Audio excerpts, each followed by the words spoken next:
in the space. Now we shall begin. You should answer the questions as you listen because you will not hear the recording a second time. Listen carefully and answer questions 1 to 5. Good morning, Youth Council. Caroline speaking. Oh, hello. I'm interested in standing for election to the Youth Council, and I was told to give you a call. That's good. Could I have your name, please? Yes, it's Roger Brown. Thank you. I'm Caroline, the Youth Council Administrator. So, do you know much about what the council does, Roger? I've talked to Stephanie. I think she's the chair of the council. That's right. And she told me a lot about it. How it's a way for young people to discuss local issues, for example, and make suggestions to the town council. That's what made me interested. Fine. Well, let me take down some of your details. First of all, how old are you? You know the council is for young people aged from 13 to 18. I've just turned 18. And where do you live, Roger? Well, that's a bit complicated. At the moment, I'm looking for a flat to rent here, so I'm in a hostel from Monday to Friday. I go back to my parents' place at the weekend. OK, so where's the best place to send you some information about the council? Oh, to my parents' address, please. That's 17 Buckley Street, Buckleigh Street, Stamford, Lincolnshire, though you don't really need the county. Oh, I know Stamford. It's a lovely town. And what's the postcode? PE9 7QT. Right, thank you. So are you working here or are you a student? I started studying at the university a couple of weeks ago, and I've got a part-time job for a few hours a week. What do you do? Well, I've done several different things.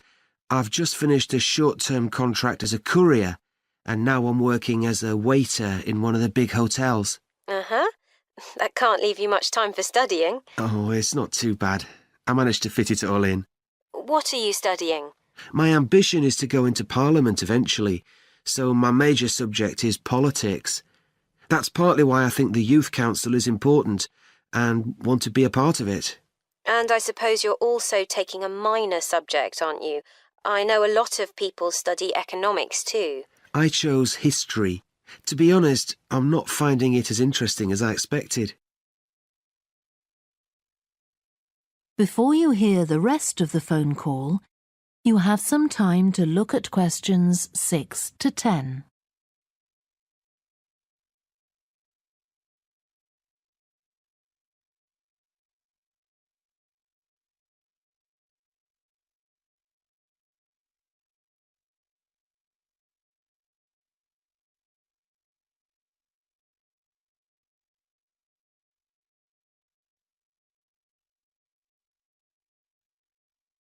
Now listen and answer questions 6 to 10. OK, so with your studying and your part-time job, do you have time for any other interests or hobbies? Well, I spend quite a lot of time cycling, both around town to get to university and to work, and also long distance, from here to London, for instance. That's pretty impressive. Anything else? For relaxation, I'm also keen on the cinema. I used to go at least once a week, but I can't manage to go so often now. Right. Are you sure you'll have enough time for the Youth Council? Yes, I've worked out that I can afford to reduce my hours at work, and that will make the time. So is there any particular aspect of the Youth Council's work that appeals to you, Roger? Well, my sister is blind, so I'm particularly interested in working with disabled young people to try and improve the quality of their lives. That's great. Well, the best way to get involved is to be nominated by some people who you know. Right. Can you tell me how to set about organising that? You should talk to Geoffrey, our elections officer. I can arrange a meeting in the council office with him, if you like. Yes, please. He'll be here next Monday, if that suits you. That's the 14th, isn't it? Yes. I can manage late afternoon.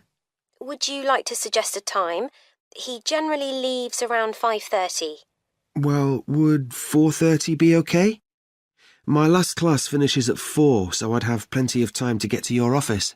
Right, that's fine. Oh, and could I have a phone number we can contact you on? Yes, my mobile number's 07788 136711. Thank you. Well, we'll look forward to seeing you next week. Thanks very much. Goodbye. Bye. That is the end of section 1. You now have half a minute to check your answers.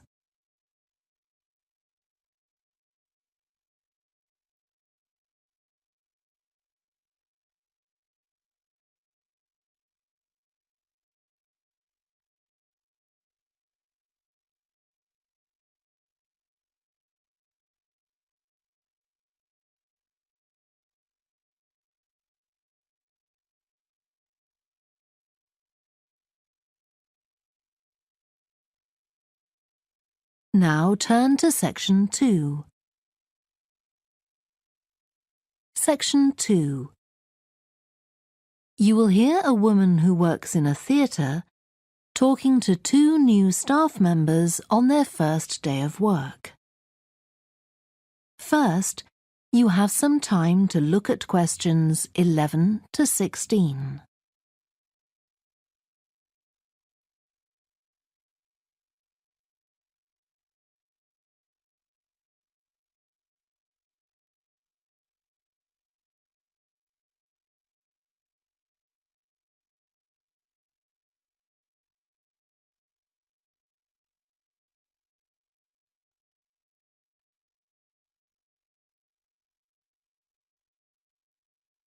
Now listen carefully and answer questions 11 to 16.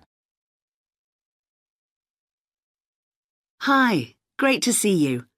I'm Jodie, and I'll be looking after both of you for the first month you're working here at the Amersham Theatre. I'll tell you something about the theatre now, then take you to meet 2 of the other staff. It's an old building, and it's been modernised several times. In fact, as you can see, we're carrying out a major refurbishment at the moment. The interior has just been repainted, and we're about to start on the exterior of the building. That'll be a big job. The work's running over budget, so we've had to postpone installing an elevator. I hope you're happy running up and down stairs. When the theatre was built, people were generally slimmer and shorter than now, and the seats were very close together. We've replaced them with larger seats, with more legroom. This means fewer seats in total, but we've taken the opportunity to install seats that can easily be moved to create different acting spaces. We've also turned a few storerooms over to other purposes, like using them for meetings. We try hard to involve members of the public in the theatre. One way is by organising backstage tours, so people can be shown round the building and learn how a theatre operates. These are proving very popular. What we're finding is that people want to have lunch or a cup of coffee while they're here, so we're looking into the possibility of opening a cafe in due course. We have a bookshop which specialises in books about drama, and that attracts plenty of customers. Then there are 2 large rooms that will be decorated next month, and they'll be available for hire, for conferences and private functions, such as parties. We're also considering hiring out costumes to amateur drama clubs. Now I want to tell you about our workshops. We recently started a programme of workshops that anyone can join. Eventually, we intend to run courses in acting, but we're waiting until we've got the right people in place as trainers. That's proving more difficult than we'd expected. There's a big demand to learn about the technical side of putting on a production, and our lighting workshop has already started with great success. We're going to start one on sound next month. A number of people have inquired about workshops on makeup, and that's something we're considering for the future. A surprise success is the workshop on making puppets. We happen to have someone working here who does it as a hobby, and she offered to run a workshop. It was so popular, we're now running them every month. Before you hear the rest of the talk, you have some time to look at questions 17 to 20.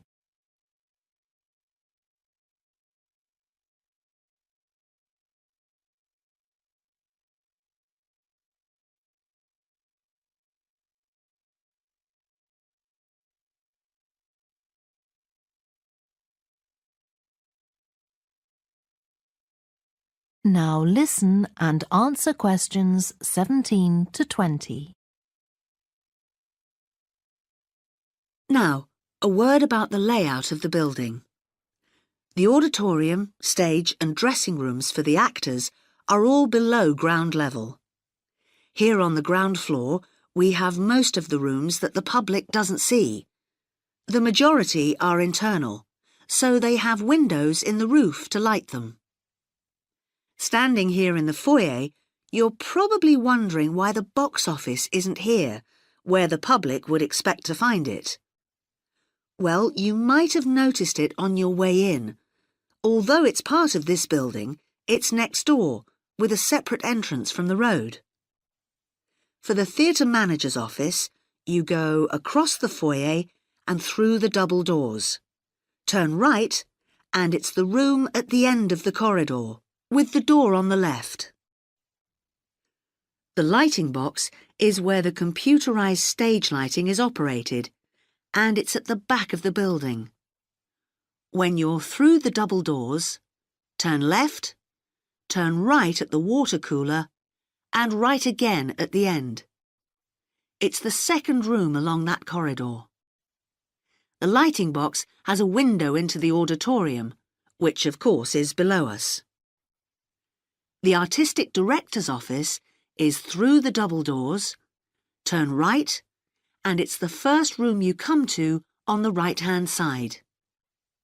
And finally, for the moment, the room where I'll take you next, the relaxation room.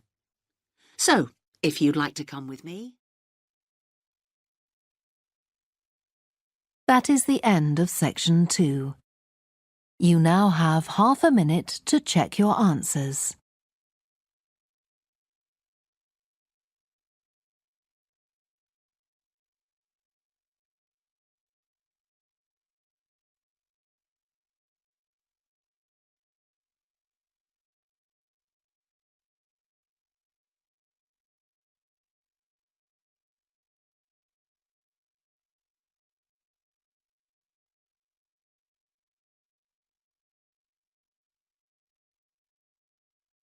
Now turn to section 3. Section 3. You will hear two biology students called Helen and Colin talking about the report they are writing on their recent field trip to a seaside area called Rocky Bay. First, you have some time to look at questions 21 to 26.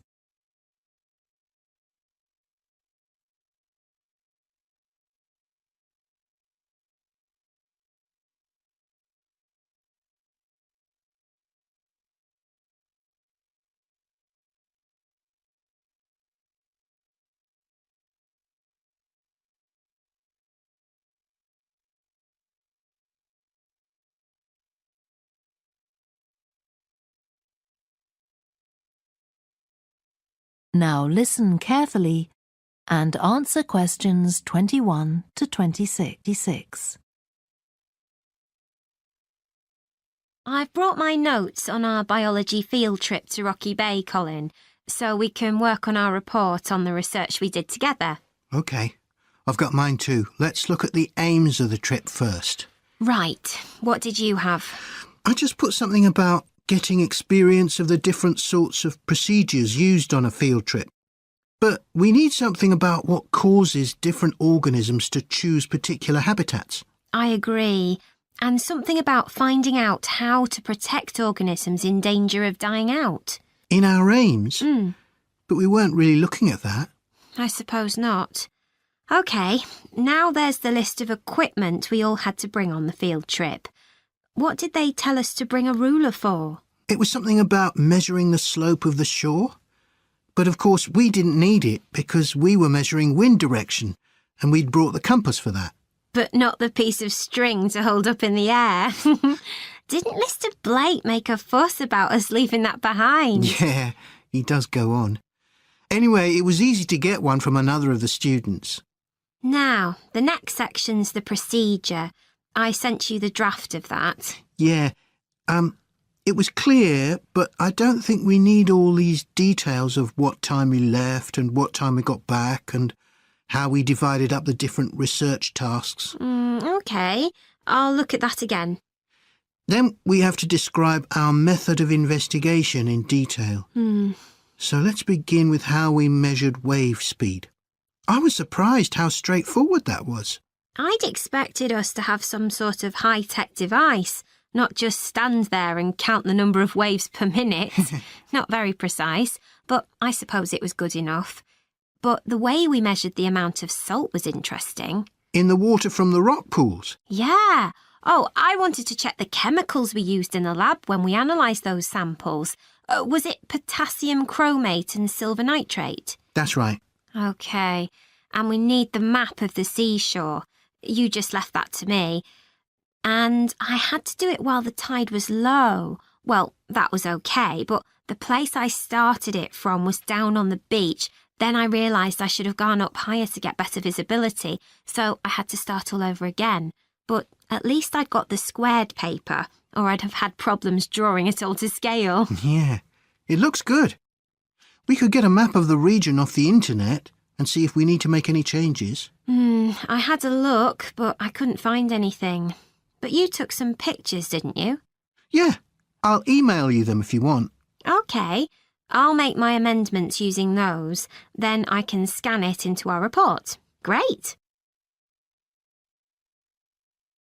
Before you hear the rest of the discussion, you have some time to look at questions 27 to 30.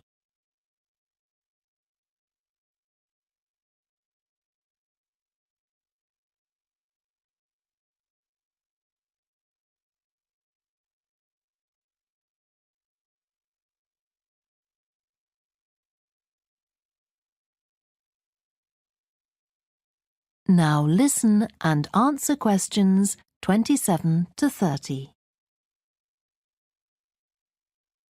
Now, when we get to our findings, I thought we could divide them up into the different zones we identified on the shore and the problems organisms face in each zone. So for the highest area... The splash zone? Yeah. We found mostly those tiny shellfish that have strong, hard shells that act as protection. But not from other organisms that might eat them, predators. No, that's not the main danger for them, but the shells prevent them from drying out because they're in the open air for most of the time. Right. And since they're exposed, they need to be able to find some sort of shelter or cover themselves up so they don't get too hot. Then in the middle and lower zones nearer the sea, we need to discuss the effects of wave action. Yes, and how organisms develop structures to prevent themselves from being swept away or even destroyed by being smashed against the rocks. I haven't done anything on the geological changes. I don't know what to put for that. No, we weren't concentrating on that. Maybe we need to find some websites. Good idea. I've got the lecture notes from Mr. Blake's geology course, but they're too general. But we could ask him which books on our reading list might be most helpful. Right. OK. Now, I did a draft of the section of sources of possible error in our research, but I don't know if you agree. For example, the size of the sample and whether it's big enough to make any general conclusions from. But I thought actually we did have quite a big sample. We did. And our general method of observation seemed quite reliable. But we might not be all that accurate as far as the actual numbers go. Yeah, we might have missed some organisms, if they were hiding under a rock, for example. I wasn't sure about the way we described their habitats. I decided it was probably okay. Yeah, and the descriptions we gave of the smaller organisms, they weren't very detailed, but they were adequate in this context. I'm not sure we identified all the species correctly, though. Okay, we'd better mention that. Now, how are we going to... That is the end of section 3. You now have half a minute to check your answers.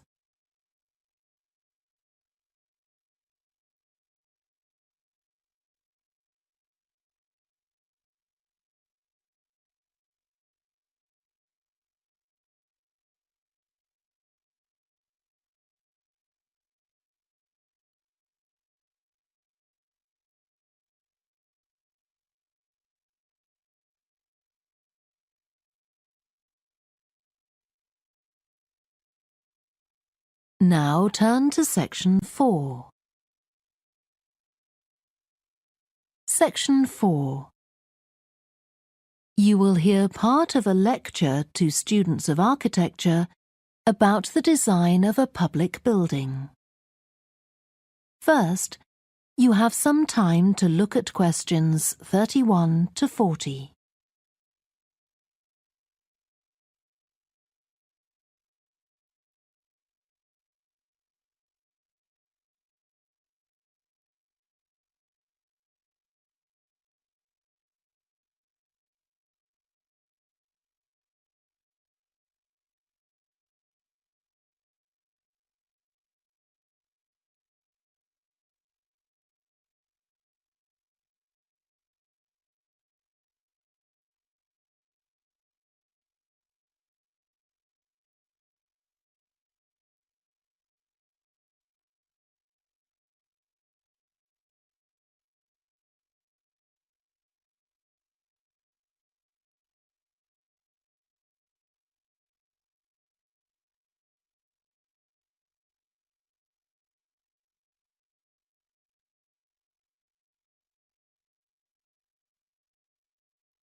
Now listen carefully and answer questions 31 to 40. We've been discussing the factors the architect has to consider when designing domestic buildings. I'm going to move on now to consider the design of public buildings, and I'll illustrate this by referring to the new Taylor Concert Hall that's recently been completed here in the city. So, as with a domestic building, when designing a public building, an architect needs to consider the function of the building. For example, is it to be used primarily for entertainment, or for education, or for administration? The second thing the architect needs to think about is the context of the building. This includes its physical location, obviously, but it also includes the social meaning of the building, how it relates to the people it's built for. And finally, for important public buildings, the architect may also be looking for a central symbolic idea on which to base the design, a sort of metaphor for the building and the way in which it is used. Let's look at the new Taylor Concert Hall in relation to these ideas. The location chosen was a site in a run-down district that has been ignored in previous redevelopment plans. It was occupied by a factory that has been empty for some years. The whole area was some distance from the high-rise office blocks of the central business district and shopping centre, but it was only 1 kilometre from the ring road.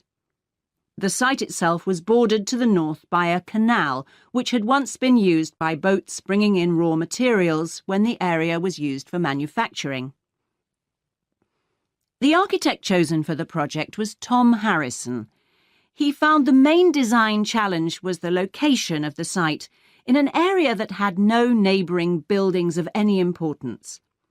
To reflect the fact that the significance of the building in this quite run-down location was as yet unknown, he decided to create a building centred around the idea of a mystery, something whose meaning still has to be discovered.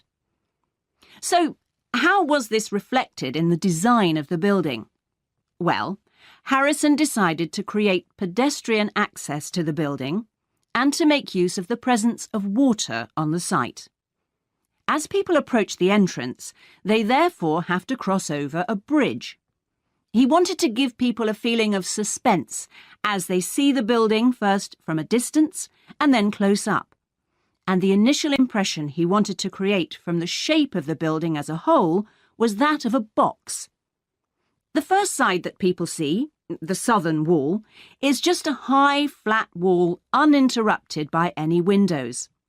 This might sound off-putting, but it supports Harrison's concept of the building, that the person approaching is intrigued and wonders what will be inside. And this flat wall also has another purpose. At night time, projectors are switched on, and it functions as a huge screen onto which images are projected.